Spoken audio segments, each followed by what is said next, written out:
آج ایک حدیث مبارکہ کے بارے میں حضرت آیت اللہ سیستانی سے سوال کیا گیا ہے عزاداری کے سلسلے میں۔ ان سے یہ سوال ہوا ہے کہ یہ جو حدیث بیان کی جاتی ہے کہ جو کوئی حسین علیہ السلام پر روئے یا رونے کی صورت بنائے اس پر جنت واجب ہے، جو کہ حضرت آقا امام جعفر الصادق علیہ السلام سے منسوب روایت ہے۔ یہ روایت ان سے نقل ہوئی ہے۔ اس حدیث کی صحت کے بارے میں کیا رائے ہے؟ حضرت آیت اللہ سیستانی سے سوال کیا۔ ممبروں پہ آپ عموماً سنتے ہیں، یہ حدیث مبارکہ موجود ہے ہماری کتابوں میں کہ من بکا و ابکا و تباکا وجبت لہ الجنہ، جو آقا عبداللہ حسین کے سلسلے میں ان کی مصیبتوں پہ روئے یا رلائے یا رونے کی صورت بنائے اس پر جنت واجب ہے۔ اس بارے میں سوال ہوا، حضرت آیت اللہ سیستانی نے جواب میں یہ فرمایا کہ کئی روایات میں جن میں سے بعض روایات معتبر بھی ہیں، ایسے شخص کے لیے جنت کا وعدہ دیا گیا ہے کہ جو آقا امام حسین پہ گریہ کرے۔ بعض روایتیں معتبر بھی ہیں، ان میں یہ وعدہ دیا گیا ہے کہ ان کے لیے جنت واجب ہے۔ بعض روایات میں یہ بات اس شخص کے لیے بھی وارد ہوئی ہے جو رونے کی صورت بنائے، رونے کی شکل بنائے، رو نہ سکے رونے کی صورت بنائے، یا کوئی شعر کہے اور دوسروں کو رلائے، اس کے لیے بھی جنت کا وعدہ دیا ہے۔ اور اس بات میں کوئی تعجب بھی نہیں ہے۔ حضرت آیت اللہ سیستانی فرماتے ہیں کہ اس بات میں کوئی تعجب بھی نہیں ہے، کیونکہ جنت کا وعدہ احادیث میں کئی اعمال کے سلسلے میں دیا گیا ہے۔ البتہ یہ بات معلوم رہے کہ اس سے مراد یہ نہیں کہ مکلف یعنی انسان بالغ عاقل مکلف عقاب الہی سے امان کا اطمینان کر لے کہ اب تو مجھے سزا ملے گی ہی نہیں، یعنی یہ اطمینان نہ رہے۔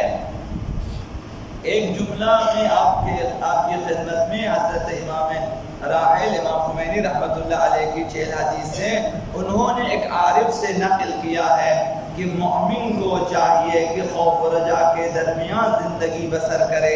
خوف کس قدر ہو؟ خوف اس قدر ہو کہ میں ثقلین کی عبادت بھی اگر لے کر جاؤں خداوند متعال کی بارگاہ میں ممکن ہے کہ مجھے نجات نہ ملے، اس قدر خوف ہونا چاہیے۔ ثقلین جن و انس کی عبادت بھی لے کے جاؤں تو شاید قبول نہ ہو، اور امید خداوند متعال کے سلسلے میں اس قدر امید ہونی چاہیے کہ میں اگر جن و انس کے گناہوں کو بھی لے کر جاؤں تو شاید خداوند مجھے بخش دے۔ امید اس قدر ہونی چاہیے اور خوف اس قدر۔ اس لیے امام جو ہے حضرت آیت اللہ سیستانی فرمایا کہ مکلف کو اس حدیث کی وجہ سے عقاب الہی سے اطمینان نہیں ہونا چاہیے کہ وہ پر امید ہو جائیں کہ اب تو مجھے سزا یہ نہ ہو، یہاں تک کہ وہ مطمئن ہو کر واجبات کو ترک کریں، محرمات کا ارتکاب کریں، یعنی ایسا نہ ہو۔ حالانکہ محرمات کے ارتکاب پر آیات قرآنی میں جو شدید عذاب کی خبر دی گئی ہے، اس کے ہوتے ہوئے مکلف کو عذاب سے اطمینان ممکن نہیں ہے۔ خداوند تعالی نے قرآن مجید میں جو کہ معجزہ خالدہ پیغمبر اسلام ہے، اس میں عذاب کا وعدہ دیا گیا ہے، تو مومن کے لیے ممکن نہیں ہے کہ وہ عذاب الہی سے اپنے آپ کو فارغ سمجھے۔ بس در حقیقت ان آیات کی روشنی میں ان روایات کا مفہوم یہ ہے کہ جو روئے رلائے رونے کی صورت پر جنت، اس کا مفہوم یہ ہے کہ مفروضہ عمل پر جنت کی جزا اس وقت ہوگی جب وہ عمل بارگاہ الہی میں قبول ہو۔ مثلا یہ گریہ اگر عبداللہ حسین کی مصیبت پر خداوند متعال قبول کرے تو مثلا اس مفروضے کے ساتھ جو ہے وہ جنت ہے، کیونکہ بعض اوقات معصیت کاریاں عمل کی قبولیت کی راہ میں اس طرح مانع بن جاتی ہیں کہ عمل قابل قبول ہی نہیں رہتا کہ وہ انسان کو جزائے جنت پر فائز کرے یا جہنم سے بچا سکے۔ اب قبولیت کی جب بات ہوگی تو کسی بھی شخص کو اطمینان حاصل نہیں ہے۔ کسے معلوم ہے کہ ہماری آزاداری اب جنت کی خدمت میں وہ بھی قبول کر خدا مطابق، کسی کو نہیں معلوم۔ یہ بھی نہیں کہہ سکتے کہ ہماری آزاداریاں مثلا رد ہو جاتی ہیں، قبول نہیں ہوتی، یہ بھی نہیں کہہ سکتے۔ تو خوف و رجا دونوں کے جو ہے بیچ میں انسان کو جو ہے عمل انجام دینا ہے۔ تو فرمایا حضرت آیت اللہ سیستانی البتہ تواکی یعنی رونے کی صورت بنانا، اس سے مراد دوسروں کے سامنے فقط رونے کا اظہار کرنا نہیں ہے، بلکہ اس کا مطلب یہ ہے کہ انسان جس بات کو حق جانتا ہو اور اس کی خاطر رونا چاہتا ہے، مثلا مصائب جو کہ کربلا میں یا اہل بیت پر وارد ہوئے، انہیں حق جانتا ہے کہ یہ ایسا ہوا ہے اور اس پر رونا چاہتا ہے، لیکن وہ شعور میں اس نمی کو محسوس نہیں کرتا، جب رو نہیں سکتا وہ تو خود بخود رونا نہیں آتا اسے،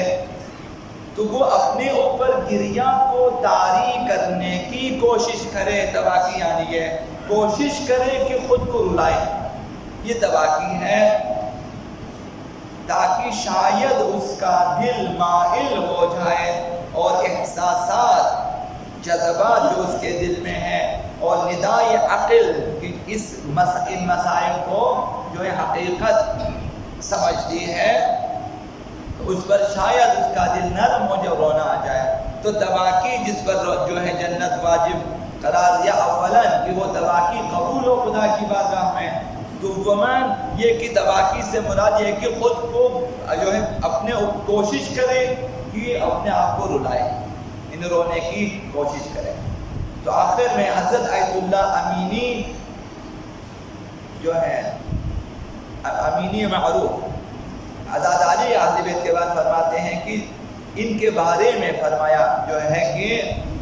نقل کیا، جب اہل بیت کے مدائح اور مراسی سنتے تو اس قدر بے قرار ہو جاتے تھے کہ اس خوشی یا غم کی وجہ سے زمان و مکان کو فراموش کر دیتے تھے، ان میں کہاں ہوں، کس کون سا وقت ہے، یہ بھول جاتے تھے غم اہل بیت میں یا خوشی میں۔ منقبت ہوتی مثلا فضیلتوں میں بھی اس قدر اور مسائل میں بھی اس قدر، اور ان کی روح اس قدر محو پرواز ہوتی کہ گویا ابھی اس وقت اسی وقت اس منظر میں خود بھی شامل ہے جو منظر کشی اب مرثیے اور منقبت میں کی جا رہی ہے، خود وہاں پہ موجود ہے۔ اس طرح ان پر اثر ہوتا تھا مسائل اہل بیت کا اور مصائب اہل بیت کا، یعنی یہ وہ مقام ہے کہ جو عزاداروں کو حاصل ہونا چاہیے کہ جب مسائب بیان کیے جائیں اور اگر آپ ان مسائب کو جو ہے حقیقت سمجھتے ہیں تو ہماری روح میں اس قدر اس کا اثر ہونا چاہیے کہ ہم ایسے رولیں جیسے ہم خود اس وقت موجود ہیں کربلا میں، کہ جب یہ مسائب پڑھ رہے تھے۔ تو ظاہر ہے کہ اگر آپ وہاں ہوتے تو آپ کی یہ حالت نہ ہوتی کہ جو آج مثلا مجالس میں ہے۔ اسی طرح فضائل کے سلسلے میں، خوشی کے سلسلے میں اس قدر خوشحال ہو جاتے ہیں کہ جیسے آپ وہیں پر موجود ہیں۔ تو یہ اثرات عزاداروں کے لیے اور محبان اہل بیت کے لیے حاصل ہونا چاہیے تقویٰ کے نتیجے میں، اور خدا بابا عبداللہ ابن سید کے وسیلے سے اگر دعا کی جائے خدا متعال کی بارگاہ میں تو یہ مراحل بھی حاصل ہو سکتے ہیں۔ باسمك اللهم انك عظمت عز جل الاكرم يا الله